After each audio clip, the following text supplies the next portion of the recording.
At 11, pushback against a proposed development in one area of New Hanover County. A packed room of neighbors shared concerns with the developer who plans to build in the Sledge Forest area. That's in the Castle Hayne community. They say what's planned will only hurt what they already have. WECT's Connor Smith heard those concerns tonight.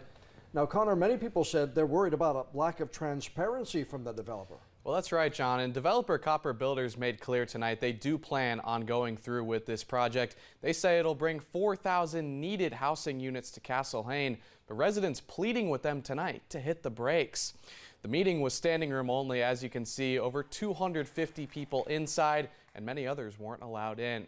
Copper Builders attorney and founder answering a number of questions. Among the concerns they heard, fears of increased traffic, flooding, losing natural resources, and the impact of toxic plumes from a nearby GE hazardous waste site. Kimberly Rushton lives near where this development would be, and she says it's part of a broader problem, development instead of conservation in New Hanover County. I am here because Sledge Forest is an irreplaceable natural treasure. And if it's developed, once it's gone, we are never going to be able to get it back.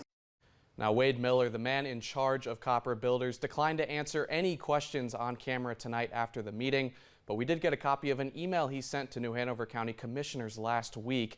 Here's a snippet of that. It reads, quote, "This project reflects a commitment to create a thriving community that aligns with the needs of current and future residents while respecting the natural beauty of New Hanover County."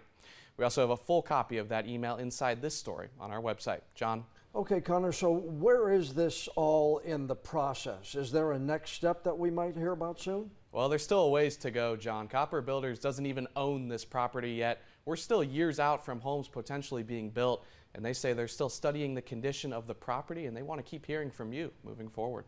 All right, we'll see if tonight has any impact on what might happen. Connor, appreciate it. Thanks.